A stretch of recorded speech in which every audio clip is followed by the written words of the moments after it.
ठीक है, तो देखिए इसमें क्या है, हिंदी का जो यह वाक्यांश है, बोलो कोई बोल रहा है?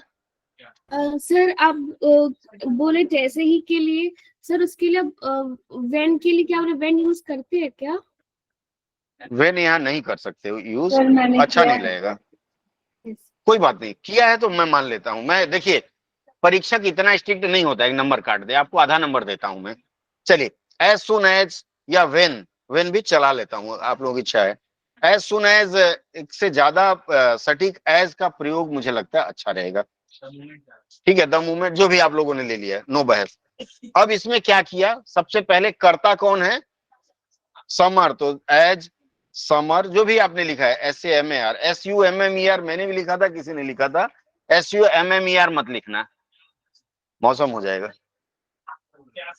मक्खी बैठ गई है, मक्खी भगाओ थोड़ा सा। एक उसके बगल वाली, तुम खड़ी जाओ बेटा, खड़ी हो जाओ। हाँ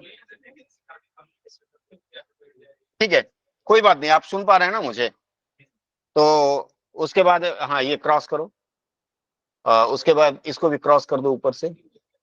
हाँ चलो बैठ जाओ। ठीक है, तो कर्ता कौन है? सब्जेक्ट समर, तो एज समर या जो भी आपने लिखना है, एज समर उसने क्या किया, पहला ग्रास तोड़ा। अब तोड़ना का यहां नहीं लिखेंगे, he broke the first bite. अगर लिखा है आपने Samar broke the first bite, तो ये समझ लीजिए आपने बहुत बड़ा कांड कर दिया है। ठीक है, यहां क्या होगा, क्योंकि खाना पीना के लिए हम लोग क्या प्रयोग करते हैं? टेक और टुक। यहां क्या प्रयोग होगा? टुक। एज एज समर या जो लिखा है, Samar took his first bite. Clear है? क्या लिखे हैं आप? लिखे ही नहीं, टुक लिखे हैं, very good. As Samar took his first bite, किसका लिया फर्स्ट बाइट बताइए? Of the food. अब यहां क्या है,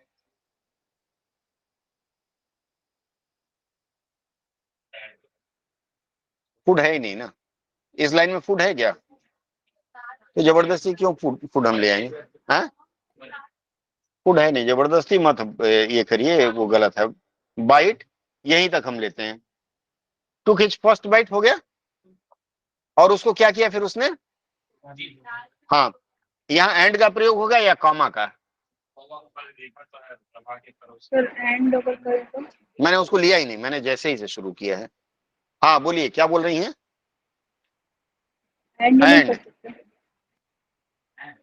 एंड का प्रयोग होगा क्या? First bite. अब इसमें देखिए दो क्रिया हो रही है।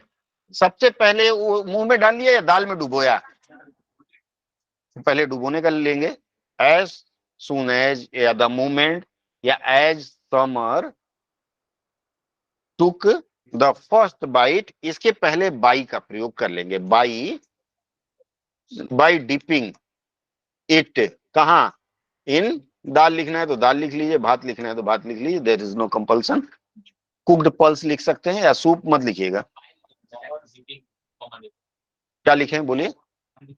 सर अगर ऐसा करे तो एंड डेप्थ इन पल्स। डेप नहीं, बाई डिपिंग होगा। देखिए अब इसका दूसरे तरह से आप लोग जैसे कह रहे हैं कि as soon as, by dipping पहले ले लीजिए। By dipping the first bite in dal, जो भी है, कुक्ड पल्स लिख दीजिए, पल्स लिख दीजिए। ठीक है, by dipping the first bite in dal, ये एक साथ रहेगा।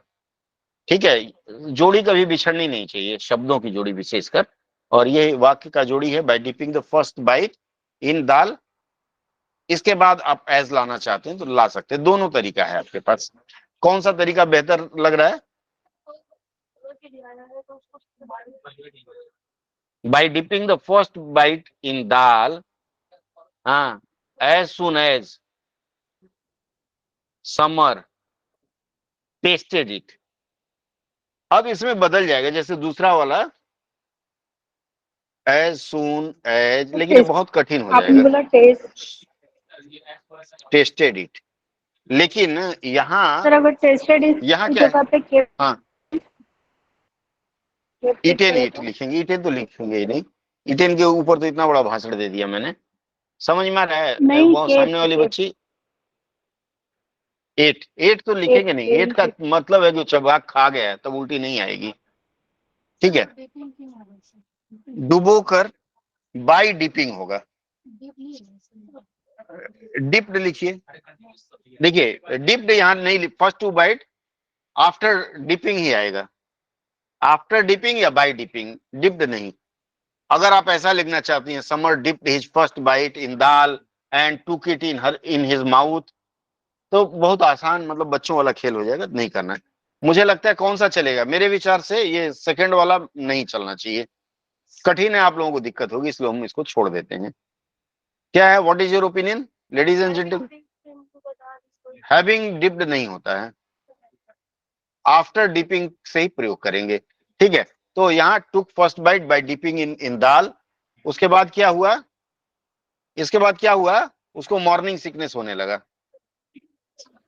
हाँ, अरे उसको हम लिख ही नहीं रहे ना, हम क्यों जबरदस्ती ला रहे हैं, हम तो पीले रंग में जो घेर दिए वहां शुरू कर रहे हैं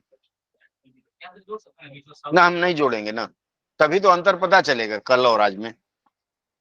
कल मैंने करवा दिया था उसका। ठीक है, यहां तक क्लियर है। इसके बाद क्या हुआ, ए बच्चा डोंट गो दिस साइड, हाँ प्लीज, बच्चा है बच्ची है जो बता देना धीरे से, हमारा बोलना उचित नहीं लगेगा। दिस साइड गंदा प्लेस, दिस साइड साफ प्लेस।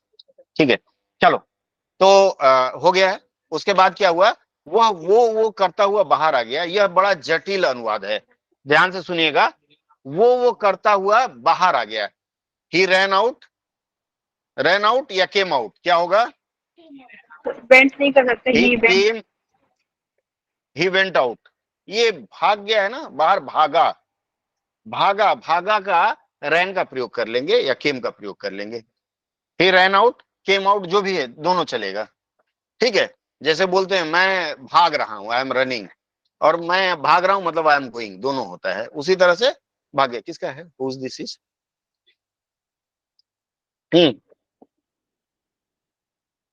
क्या हुआ, ओ करता हुआ, इसके लिए क्या होगा, वो गाना नहीं गा रहा, वो जाने जा। ठीक है, ओ के लिए क्या होता है, यह एक प्रकार का एक्शन है, बिटिया कल से इधर जाना, हाँ डोंट गो दिस साइड। ओ का क्या होगा यहाँ, डूइंग, ओ मतलब गाना गा रहा है, ओए ओए। ओ कब आता है, अभी तो सिकनेस से मैंने इतना बताया, पक, ओ अच्छा अच्छा, ये सिकनेस बताया, भौजाई कहानी सुनाया, समझ नहीं आया। नमक ज्यादा हो जाए आपकी रोटी में तो आप क्या करेंगी, उल्टी करेंगी ना, तो उस उल्टी करने वाले एक्शन को क्या कहते हैं। अब देखिए यहाँ दो चीज है, वॉमिट। उल्टी करने वाला जो एक्शन है वॉमिट, वॉमिट मतलब उल्टी करना होता है, लेकिन क्या उसने उल्टी कर ही दिया था, नहीं किया ना, तो उल्टी वाला जो लक्षण है उसको नौजिया बोलते हैं, NAUSEA, नौजिया, इसको हम लोग वर्ब के रूप में बदलने का प्रयास करेंगे, नौजिएटिंग या इन्हें नौजिएटिक मूड, नॉस्टैल्जिक नहीं है, नौजिया है, डबल मार करवाना है क्या, उसको उल्टी आ रही है, ओ करके वो गाना गाते हुए जाएगा। He came out nauseating, NAUSIATING, ये एक शब्द है, नौजिया आप जान के रखिए। कभी भी आप डॉक्टर के पास जाएं, किसी को उल्टी हो रही है, तो जब नौजिया बोलेंगे तो डॉक्टर को बड़ा, डॉक्टर प्रभावित होगा, अरे मेडिकल टर्म ये जानता है, और नौजिया अंग्रेज ज्यादा प्रयोग करते हैं। He came out nauseating, NAUSIATING, या इन्हें नौजिएटिक, ठीक है माइनर लिख सकते हैं, बट यहाँ नौजिएटिंग हो गया, इससे काम चल जाएगा। इसके बाद पंकज बाबू हैं, पंकज नहीं है, इसके बाद वाला अंश क्या होगा, मिस्टर अभय ऑनलाइन में है, अभय, और खाया हुआ एकमात्र कौर उगल दिया, वॉमिटेड तो नहीं होगा, with A feel of nausea लिख सकते हैं, came out with A feel या फीलिंग ऑफ नोजिया, जो भी है लिख लीजिएगा, आपको दोनों ऑप्शन दे दिए, नौजिया हो गया। अब इसके बाद क्या करेंगे, उसके बाद क्या किया, जो एकमात्र कौर उसने खाया हुआ था उसको उगल दिया। उगलने के लिए क्या कहते हैं? आप लोग कभी थूके उके हैं कहीं?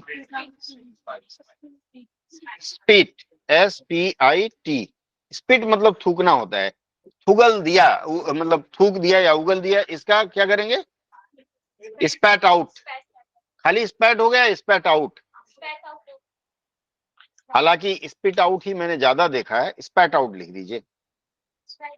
किसको भेजा, किसको उल्टी थूका? The only bite he took या he had taken. The only bite he took या ही हैड टेकन, दोनों प्रयोग कर सकते हैं। हाँ, हैड बीन मतलब कंटिन्यूअस प्रोसेस आ जाता है। ही हैड टेकन, ठीक है। I have taken admission in MBBS, मैंने MBBS में एडमिशन लिया। आई हैड टेकन मैंने लिया था पर पढ़ाई बहुत कठिन थी, भाग आया, तो वहां आई हैड टेकन। ठीक है। ए कहाँ खोई हो? कुछ लिख नहीं रही हो? फोन रख नीचे। तो लिख ही रहे हैं। कहाँ लिखी हो? हैड टेकन कहाँ लिखी हो? तो लिखे हैं। चलो ठीक है, क्लियर है यहाँ तक? अब इसके बाद अगले वाक्य में चलते हैं। ऑनलाइन वाले कोई प्रतिक्रिया नहीं दे रहे हैं, क्या बात है? या तो मेरी आवाज नहीं आ रही या आप लोग मौन दर्शक हैं? बोलिए, मौनी बाबा बन के बैठे हैं। दाल में बहुत अधिक नमक था। देखिए, क्योंकि यह परीक्षा में आ चुका है इसलिए मैं इस पर ज्यादा इंफेसिस दे रहा हूं, और इससे हम अनुवाद की दो संस्कृति का भी घालमेल समझ पा रहे हैं। दाल में बहुत अधिक नमक था, ये नहीं कराया था मैं, अभी जो अंश कराया सवेरे करा चुका था। आप मूक बधिरों को पढ़ा रहे हैं क्या? कभी अंगूठा ऐसे कभी मुंह में। चलिए, there was too much of salt, कहाँ था बताइए? इन दाल। देयर वॉज गलत है, too much salt in dal. Sir, there was हाँ, lot of salt in pulse. क्या? There was lot of salt. ये लॉट ऑफ टू मच का मतलब बनता है मच, मचा मच साथ में जोड़ देते हैं। दाल वॉज सॉल्टी, तो दाल क्या स्वीटी होता है। थोड़ा सा नजदीक है, थोड़ा सा नजदीक है, डोंट वरी। और कोई बोलो, तुम बोलती नहीं हो आजकल। हाँ, टू मच सॉल्टेड। इधर से पुरुष मंडल आप बोलिए। देखिए, there was too much salt, इसका मतलब है कि जहां दिखता है वहां बोलते हैं टू मच। यहाँ तो दिखने वाली कोई सीन नहीं है, तो दाल में नमक डालिए या नमकीन डालो, दोनों एक चीज है। ठीक है, तो दाल में नमक अधिक था, तो दलवा क्या लिखेंगे? Had excess. सुना है आपने? स्पेलिंग क्या होता है?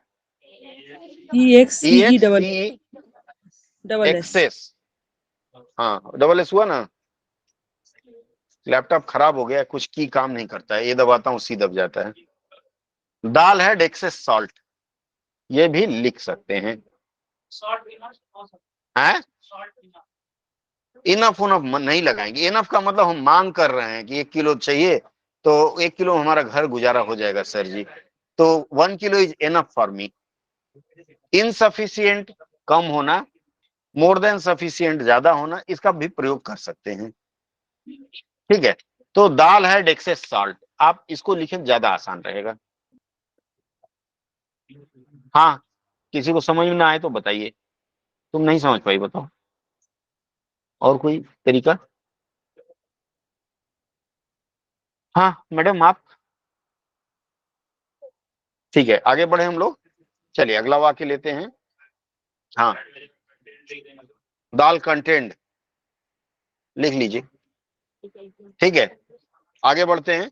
इस घटना के बाद, इस घटना से घर में कोहराम मच गया। सर पल्स की जगह दाल लिख दो। अरे कुछ लिख लीजिए ना, पल्स दाल कुछ भी लिख लीजिए, क्योंकि प्रॉपर नाउन है। यह ध्यान रखना है कि प्रॉपर नाउन में एक जगह जो शब्द प्रयोग किया है आपने, वह हर जगह प्रयोग हो। दाल लिखा है तो दाल, और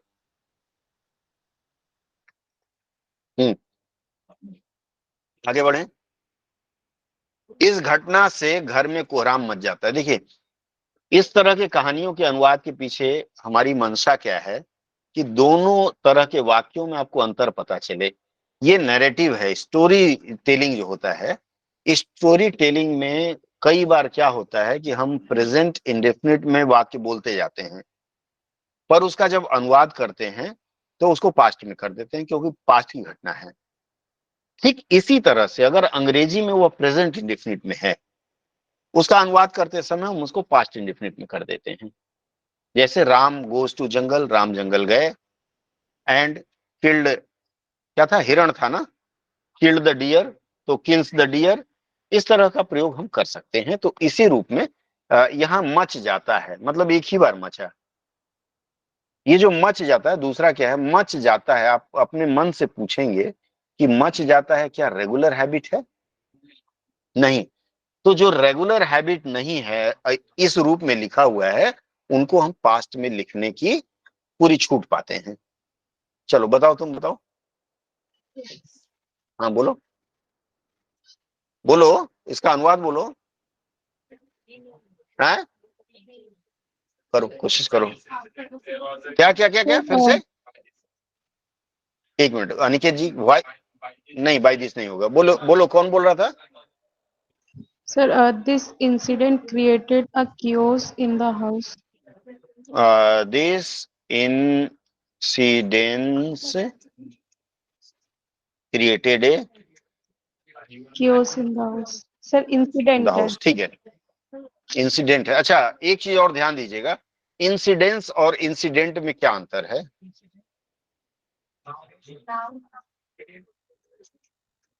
हाँ, किसी ने कहा नाउन है, किसी ने कहा और क्या बताया? बताइए, इंसिडेंस और इंसिडेंट में क्या अंतर है? इंसिडेंट नाउन है और इंसिडेंस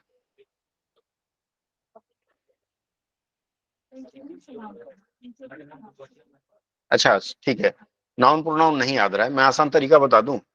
इंसिडेंट का प्रयोग जनरल टर्म्स में होता है और इंसिडेंस का प्रयोग लीगल टर्म में होता है। इंसिडेंस जो शब्द है, इसका प्रयोग, इंसिडेंस है INCIDENCE, इसका प्रयोग लीगल टर्मिनोलॉजी में होता है। हाँ, लीगल मतलब कानूनी में। अब वो करने की हमारी बारी आ रही है। ठीक है, चलिए आगे बढ़े। ह्यू एंड क्राई भी लिख सकते हैं, क्योस ज्यादा अच्छा रहता है। कोई और किसी और रूप में बनाया हो? किसी और ने कुछ लिखा हो? हाँ, क्या? Created a scene, created a scene लिखा है, सीन मत लिखो। अच्छा, एक चीज और ध्यान दीजिएगा, दिस इंसिडेंस, इस घटना से, कॉज्ड ए मिस भी ठीक है। चलो, एक चीज और मैं बताना चाहूंगा कि यहाँ ये जो हाउस है, इसको क्या हम लोग रिप्लेस कर सकते हैं? हाउस को हम लोग रिप्लेस कर सकते हैं। होम हाउस से को चाहे सर। तो हटा के देयर लिख सकते हैं, हाउस को चाहे तो हम देयर करके कर सकते हैं। कारण क्या है मैं बता रहा हूं। अभी तक तो सारी घटना घर के बाहर हो रही थी ना, ये सारी घटना कहाँ हो रही थी? खाना क्या चौराहे पे खड़ा खा रहा है? हाँ? हे राम। ठीक है, देखिए, चूंकि ये सारी घटना एक स्थान पे हो रही है, चलो घर द्वार छोड़ देते हैं, ठीक है, तो सारी घटना एक जगह हो रही है, इसलिए यहाँ देयर का भी प्रयोग कर सकते हैं। ठीक है, क्लियर है? आगे बढ़े हम लोग अगले वाक्य में। चलिए अगले वाक्य में चलते हैं। किसी के बैग में टॉफी है क्या? किसी के बैग में टॉफी है क्या? नहीं है।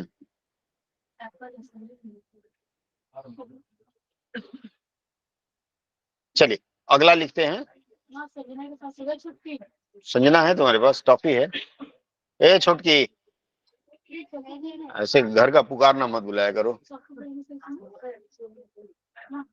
ठीक है, मिल गया। हाँ, मिल गया। हाँ, ठीक है। चलिए आगे बढ़ते हैं। थोड़ा सा हमको कल लगता है इंडाइजेशन हो गया है, शुगर लेवल डाउन हो गया है। ठीक है, संयुक्त परिवार का प्रभाव दिखाई देने लगता है। धन्यवाद जिसने भी दिया। किसने दिया? संजना। बोलिए। संयुक्त परिवार का प्रभाव दिखाई देने लगता है। प्रभाव किसका है? तो पहले क्या लिखेंगे, ज्वाइंट फैमिली या पहले effect? The effect, effect of a लगा दीजिए, ज्यादा अच्छा है, क्योंकि ये विशेष रूप से हो रहा है ना, इसलिए ए लगा देते हैं। हालांकि इस ए का हिंदी में अनुवाद नहीं करते। दिखाई देने लगता है। अब ये जो दिखाई देने लगता है, it becomes a regular habit, तो इसलिए इसको प्रेजेंट इंडेफिनिट में कर सकते हैं। दिखाई देने लगता है, इस सीन नहीं, प्रभाव पड़ना है। इफेक्ट का मतलब प्रभाव होता है ना, तो प्रभाव हमेशा पड़ता है। क्या होगा? बस कैन भी क्यों होगा? बोलिए क्या होगा नेक्स्ट, कोई बताइए। ऑनलाइन वाले स्टार्टेड कमिंग आउट लिख दीजिए ना।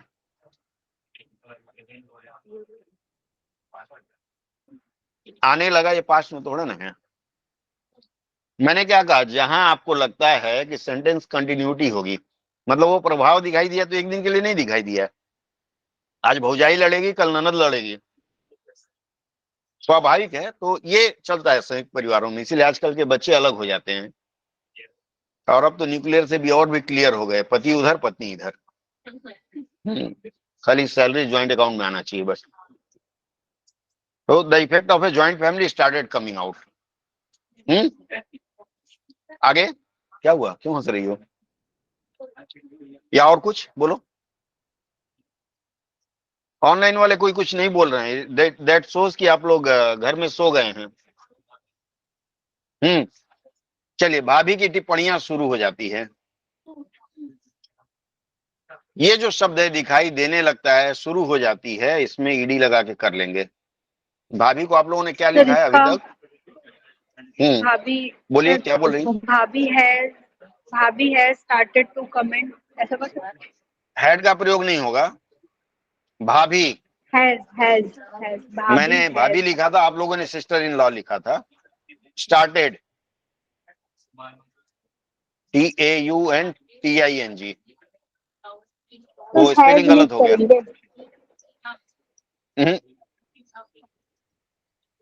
टांटिंग हो गया। या आपको जो लिखना हो, क्या लिखेंगे? आपके यहाँ भाभी है? भाभी है आपके यहाँ? इसलिए नहीं बोल पा रही हूँ। ताना मारना का टाउंटिंग होगा, और टिप्पणियां मतलब वही ताना मारना होता है। कमेंट नहीं कर सकते सर, कमेंट नहीं कर सकते। कमेंटिंग नहीं होगा। क्रिटिसाइज, क्रिटिसाइजिंग, कमेंट क्रिटिसाइज भौजाई करती ही नहीं, बोले अच्छा बड़ा बनठन के चल रही हो। अच्छा, आज नई की साड़ी पहनी हो। कमेंटिंग अक्सर ऐसे बोल देती हैं। कमेंटिंग लिख सकती हैं, लेकिन वो कमेंट नहीं है, टॉन्ट है, ताना मारना। ठीक है, इसके बाद आइए। हाँ। अम्मा अपना चिर परिचित दहेज का राग अलापते हुए ताने कराने लगती हैं। सर ऊपर का वो जो है हो बोलिए। जाती है, शुरू हो जाती है, ऊपर शुरू हो जाती है, कंटिन्यूअस का है ना, तो हैज नहीं करेंगे। कंटिन्यूड कर दीजिए, हैज का प्रयोग नहीं करेंगे। कारण क्या है, एक तरह से इंडेफिनिट का भाव आता है, और ऐसे वाक्यों में मैं अगले दिन बताऊंगा, थोड़ी सी हमारी भी ताल टूट रही है। ठीक है, तो ऐसे वाक्यों में ये दिक्कत रहेगी। ठीक है, चलिए नेक्स्ट।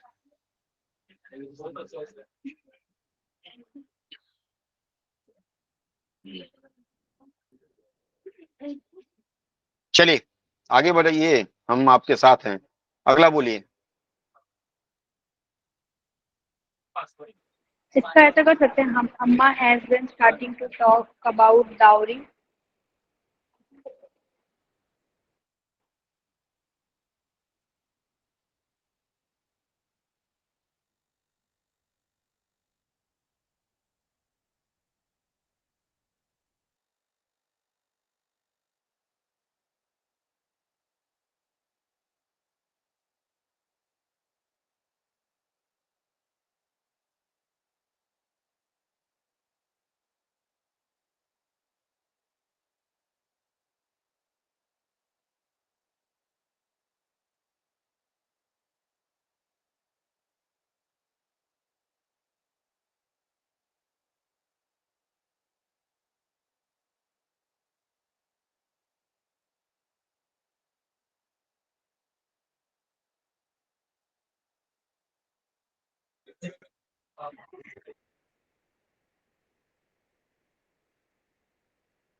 अच्छा सुनिए, एक साइलेंस साइलेंस, एक विशेषण का टेस्ट आ रहा है, अभी आप लोग उसको परफॉर्म करेंगे, मैं 10 मिनट में आ रहा हूँ। हाँ, थोड़ी दिक्कत फील कर रहा हूँ मैं।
क्या हुआ सर?